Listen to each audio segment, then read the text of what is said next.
おしゃべり Chit Chat. Domo minasan guys, welcome back di channel Osaberi Chit Chat. Ketemu lagi dengan saya, Daisuki. Minasan guys, di Osaberi kali ini kita akan kembali ngebahas anime Decadence episode kelimanya yang berjudul Differential Gear. Minasan guys, operasi penyerbuan sarang Gadol oleh Decadence dimulai. Di sini Natsume ditempatkan di squad unit 6 bersama dengan kembar 3 Mandy, Mindy, dan Mundi. Unit ini ditugaskan untuk langsung bergegas menuju ke sarang Gadol Alpha dan membantu para Gears untuk memburu Gadol Alpha. Tapi mengingat reputasi Gadol Alpha yang bahkan Gear kelas S belum mampu mengalahkan, bisa dibilang unit 6 ini jadi squad bunuh diri. Guys, dalam penyerbuan ini terlihat sekali niatan sistem untuk mengeliminasi player kelas bawah mereka dan menjaga agar semua player kelas S tetap bertahan hidup. Misi untuk membunuh Gadol Alpha disamarkan oleh sistem sebagai misi dengan rank C, di mana rank C ini termasuk kategori misi yang mudah. Otomatis ini akan ngebuat para gear kelas S nggak tertarik dan mencari tantangan di area lain yang nyatanya lebih aman. Sementara player kelas bawah akan berbondong-bondong untuk menantang Gadol Alpha dan hasilnya mereka akan habis dibantai. Proses eliminasi ini juga sepertinya berlaku untuk squad tanker, mengingat unit 6 ini isinya member muda yang masih hijau dan beberapa figuran yang kemampuan bertarungnya standar saja. Begitu sampai di sarang Gadol Alpha, unit 6 yang datang belakangan langsung disambut oleh lautan mayat para Gears. Mereka semua sudah habis dibantai oleh Gadol Alpha. Minasan guys, kalau saya lihat-lihat, Gadol Alpha ini bentuknya seperti perpaduan antara belut laut, manusia serigala, sama kodok deh. Gadol Alpha ini sangat kuat dan gesit, karena dengan gampangnya mampu menangkis semua jarum yang ditembak dari jauh. Selain itu, Gadol Alpha juga sangat cerdas, selalu menargetkan tangki Oxon dari para pemburunya, dan juga mampu beradaptasi dengan cepat terhadap strategi yang digunakan pemburu untuk melawannya. Tentu saja nggak pakai lama, unit 6 ini langsung kewalahan karena setengah dari member mereka langsung kalah. Mandy pun harus terluka parah karena melindungi Natsume yang gegabah menyerang Gadol Alpha.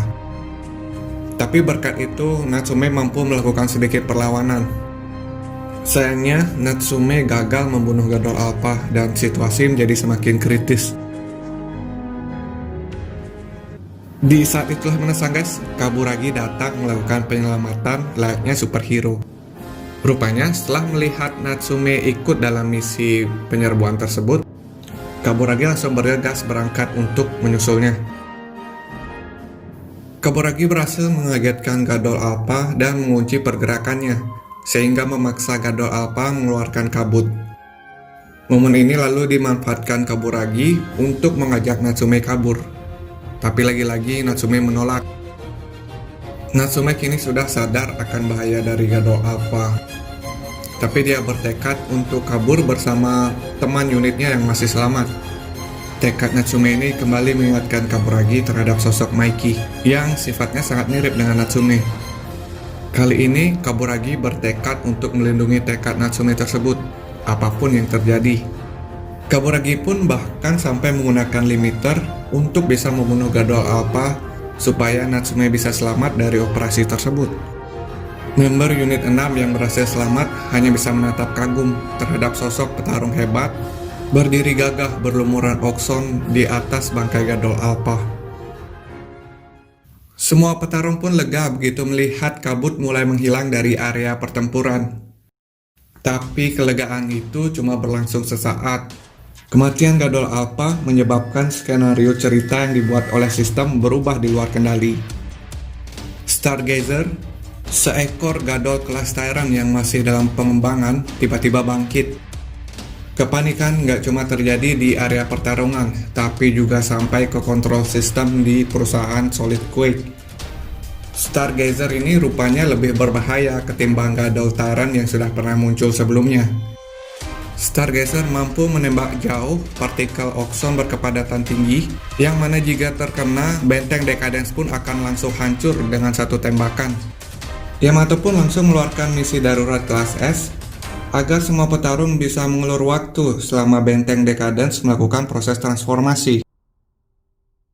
Tapi meskipun dikeroyok oleh para Gears, Stargazer tetap mampu mengumpulkan dan menembakkan partikelnya lebih cepat. Lagi-lagi di saat genting, Kaburagi melakukan penyelamatan gemilang dengan berhasil menghilangkan keseimbangan dari Stargazer sehingga tembakannya meleset. Momentum ini langsung dimanfaatkan oleh Decadence yang sudah selesai bertransformasi dan menembakkan Decadence Cannon yang menghancurkan Stargazer tanpa tersisa. Tepat saat fajar menjelang di kejauhan, pertempuran pun usai dan kembali dimenangkan oleh Decadence. Semua petarung merayakan momen tersebut dalam damai, sembari menikmati hangatnya sinar mentari. Mereka tenggelam dalam pemandangan fajar yang begitu indah.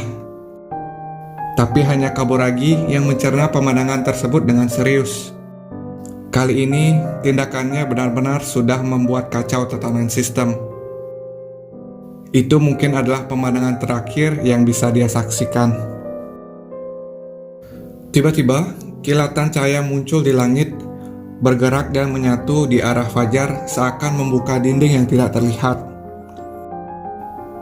Seketika pemandangan fajar berubah menjadi padang rumput luas yang dipenuhi berbagai jenis gadol. Semua anggota skuad tanker kaget. Kebebasan yang mereka perjuangkan sirna dalam waktu singkat. Bahkan Kurenai yang seorang petarung terhebat pun tidak mampu mencerna apa yang dia lihat. Natsume langsung jatuh lemas di hadapan neraka baru tersebut. Baru kali ini raut putus asa terukir di wajahnya. Natsume kini mulai sedikit mencerna alasan Kaburagi mencegahnya ikut misi ini. Tapi saat ingin mengkonfirmasi, sosok Kaburagi sudah menghilang. Di sisi lain, para Gears terlihat bersemangat. Setelah sekian lama, akhirnya panggung baru terbuka bagi mereka. Nggak ada yang tahu apa yang menanti mereka di sana. Yang pasti, panggung sudah berakhir untuk Kaburagi. Sosok avatar Hugin dan Munin sudah menunggunya. Tanpa banyak basa-basi, Kaburagi langsung tersungkur dan tidak bernyawa. Well, minasan guys, sampai episode kelima ini, Decadence masih tetap konsisten dengan episode yang cepat dan kaya akan konten.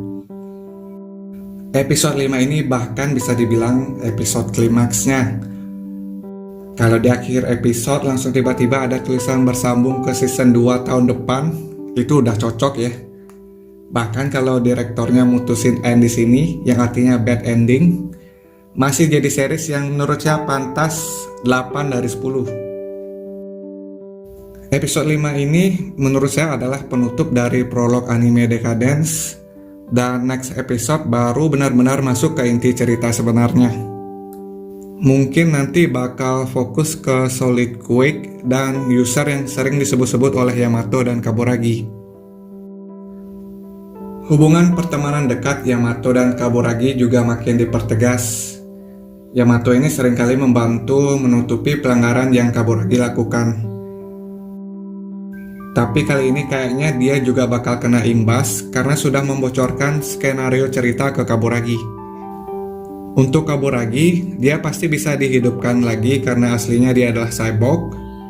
Skenarionya kemungkinan user bakal puas dengan perubahan yang terjadi dan minta Kaburagi kembali ditugaskan dengan sedikit modifikasi memori.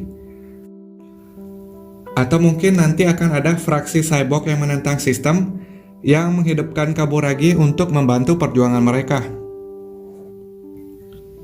Sedikit fakta tentang Gadol bahwa mereka ini adalah makhluk bikinan dari perusahaan Solid Quake.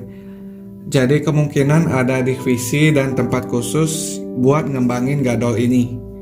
Lalu alasan limiter dilarang ya minasan guys, yang ternyata bisa bikin player jadi sangat overpower dengan Kaburagi yang berhasil solo ngalahin Gadol Alpha. Jadi jelas limiter ini bisa merusak keseimbangan di antara para player. Well, minasan guys, segitu dulu untuk topik Osaberi kali ini. Sampai jumpa lagi di Osaberi selanjutnya. Buat kalian yang belum subscribe, silahkan subscribe dan nyalakan loncengnya supaya kalian nggak ketinggalan ya. Daisuki out, mata nih. Oh ya Minasanggas, ngomong-ngomong avatarnya si Hugin ini mirip karakter Igor yang dari Persona ya. Mukanya sama-sama ngeselin.